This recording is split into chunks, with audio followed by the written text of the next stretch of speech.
being the main driver behind the Real Kings of Tulsa is to inspire somebody. I want to inspire somebody, man. You can't just sit around and say that I want to do something and not do it. Get up. And you got to try. You'll be surprised how many people that you don't know about that made big time influences on everybody that was out there. And I'm going to bring that to life. I mean, that person will tell you their story on the real.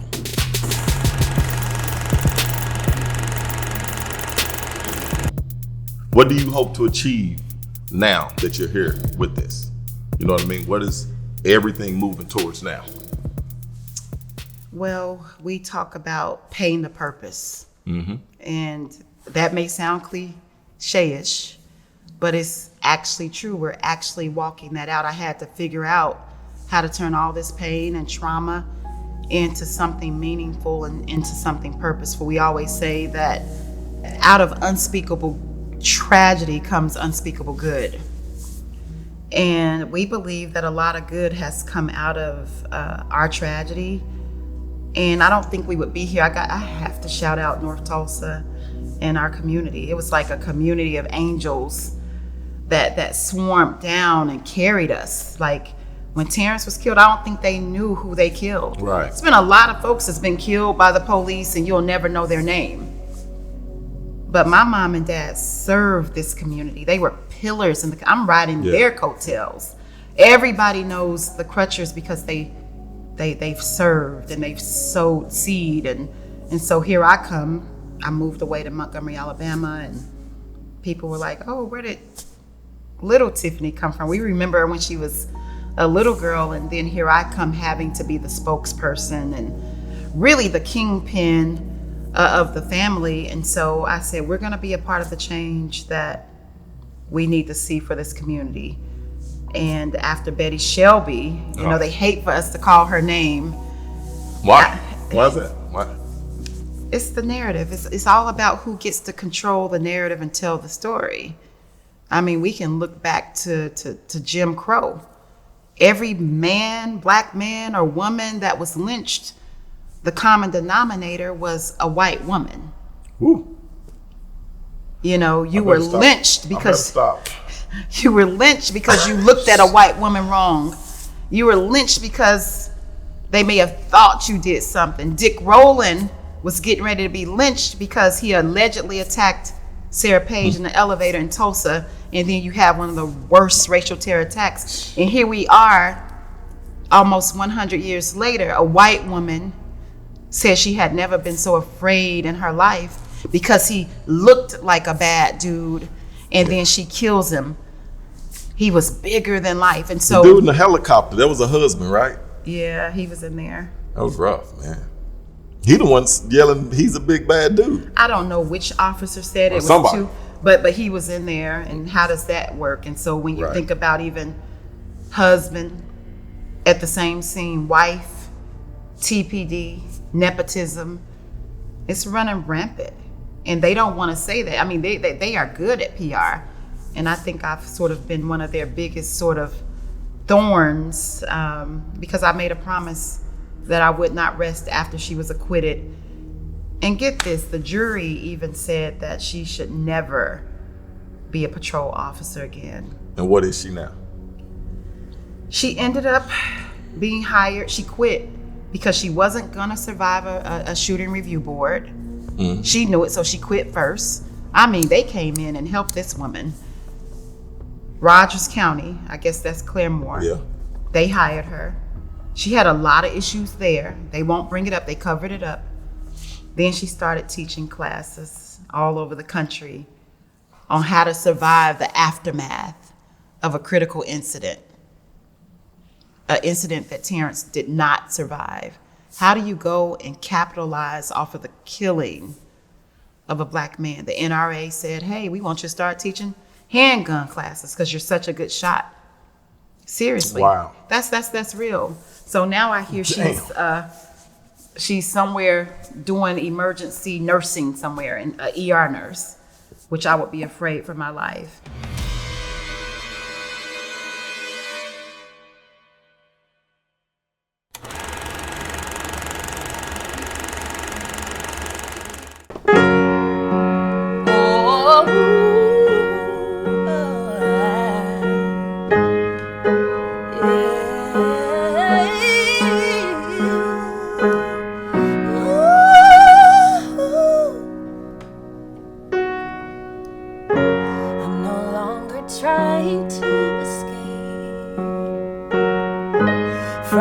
curses I was born to break, finding a way to overcome my fears.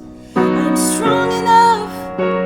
Oh, yeah. All my steps are destined. I'm going in the right direction.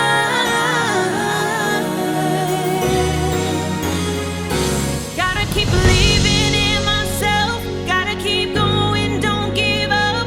Yes, I'm gonna see this through. Yeah, I put my trust in you. The only way out is to go within. Now I see you're my best friend. Yes, I finally found my peace. I know that I can trust in me.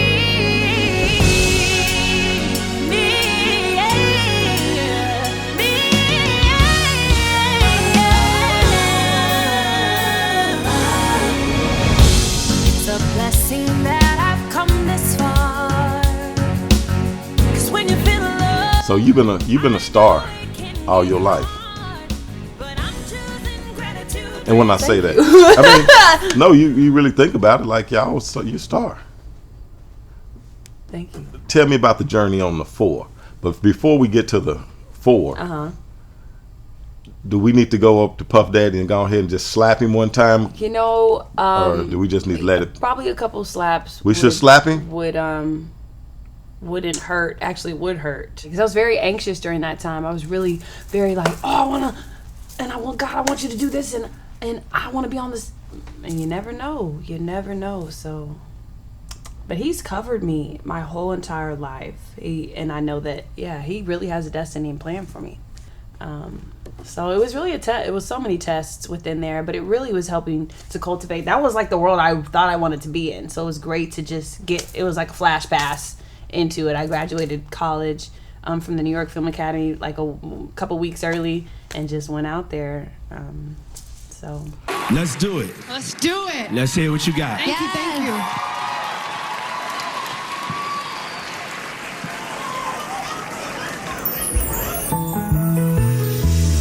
Never mind, I'll find someone like you. I wish nothing but the best for you too. Don't forget me, you're back. I remember you said sometimes it lasts in love, but sometimes it hurts instead. I heard that you're settled down, that you found a girl and you're married now. I heard that your dreams came true. Majesty. That's a tough song to sing, and you killed it. You did a great job. Thank you, Megan. Thank you. Your stage presence is unbelievable. You look so comfortable, like you're in your own home or your own church with your family. Your notes are notes I only dream about. I'll never hit those notes. It's so incredible how you have that range. Great job. Diddy. I think you have an incredible voice. I'm not gonna lie, you gave me goosebumps. Thank you. I love the range in your voice. That's all I have to say. Great to hear. Thank Good you. to hear. Sometimes it hurts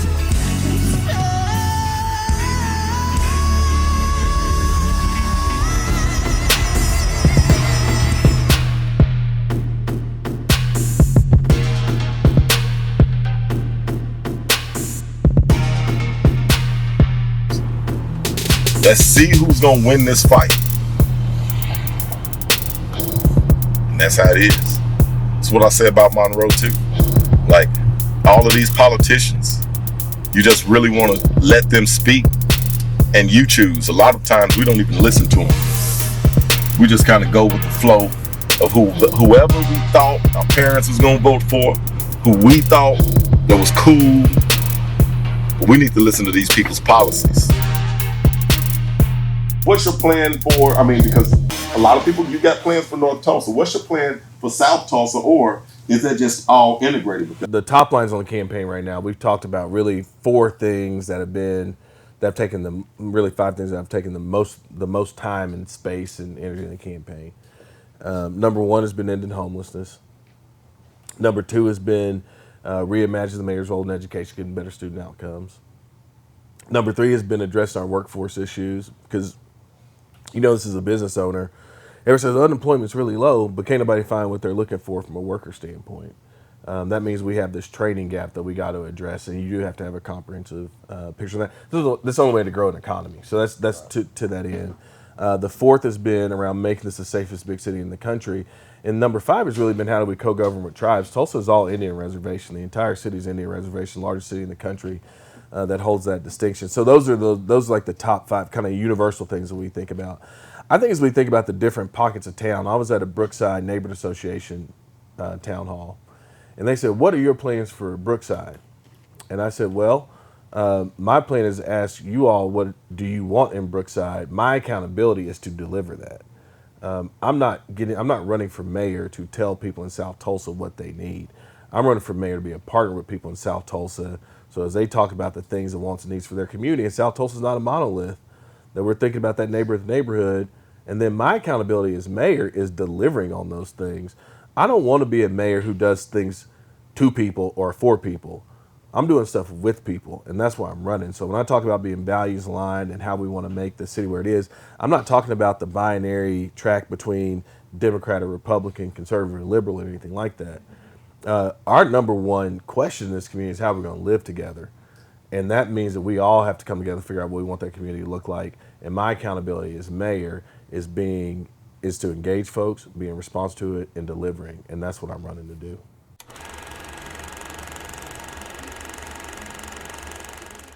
We see you, kings of Tulsa. Stylish and present men pushing the culture. Us queens, we birthed you, so we won't let nobody hurt you. We know it's tough to be you. Model royalty bringing inspiration to who needs it most. Our youth. From the mud to board meets, executive suites, the whole city eats. Movement from OG athletes, doubling as community leaders. Blue-collar workers turn business owners. Dope vibes from musicians, artists, and promoters. Pastors, educators, lawmakers, the power players, earth shifters, the movers, the shakers. It's your story, so you tell the whole world what y'all do. Calling all my kings to fall through. Real kings of Tulsa, we see you. If you know, you know. Don't be asking me no questions. I'm a king like my father. That's why I go the hardest. But don't ask me who I father. Make them call me Daddy Diamond, Tulsa King.